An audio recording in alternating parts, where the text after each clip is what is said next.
Good morning બાળકો, નમસ્તે. પ્રકરણ 8 રંગ.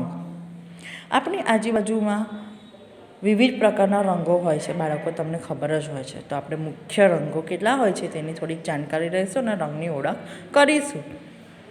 અને એ વસ્તુ કયા રંગની છે એની બી આપણે થોડીક જાણકારી લઈશું. ચલો, બધાનું ધ્યાન અહીંયા.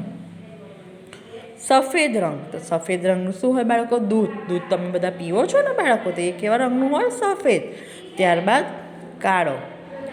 કાળો રંગ. આપણી સ્કૂલમાં બ્લેક કલરનું બોર્ડ હોય છે ને, એને કહેવાય કાળો રંગ. તમારા વાળ બી બ્લેક હોય છે, એટલે કે કાળા રંગના હોય છે.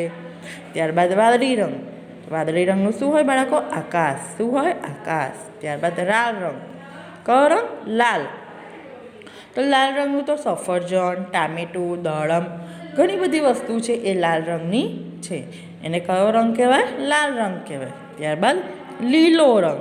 તો લીલો રંગનો ઝાડ, પાંદડું, કાકડી, દૂધી, ભાજી, પાલકની, મેથીની, એ બધી લીલા રંગની હોય છે.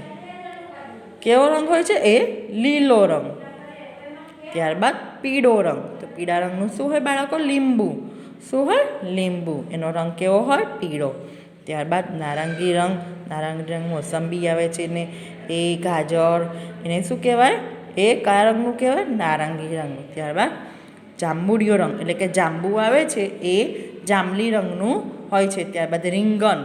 રીંગણ બી કયા રંગનું હોય બાળકો? જાંબલી રંગનું. તો તમે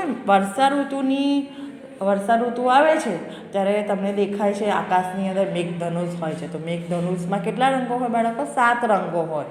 તો એ કયા કયા હોય એની આપણે જાણકારી થોડી લઈશું. ચલો, બધાનું ધ્યાન અહીંયા. તો મેઘધનુષમાં 7 રંગો હોય છે. તો નંબર 1 જાંબલી, નંબર 2 નીલો, નંબર 3 વાદળી, નંબર 4 લીલો, નંબર 5 પીળો, નંબર 6 નારંગી અને નંબર 7 રાતો, એટલે કે લાલ. આ પ્રમાણે બાળકો મેઘધનુષ હોય છે. તમે આપણા આવડે હાલોલની અંદર જ્યારે વરસાદ પડ્યો હતો ત્યારે મેઘધનુષ દેખાયું હતું આકાશમાં, તમે બધાએ જોયું હશે. આ પ્રમાણે મેઘધનુષમાં 7 રંગ હોય છે. આ પ્રમાણે બાળકો તમારે પાઠનું વાંચન કરવાનું છે, એટલે કે રંગોની ઓળખ કરવાની છે અને કઈ વસ્તુ કયા રંગની છે એની બી જાણકારી તમારે લેવાની છે. Bye bye.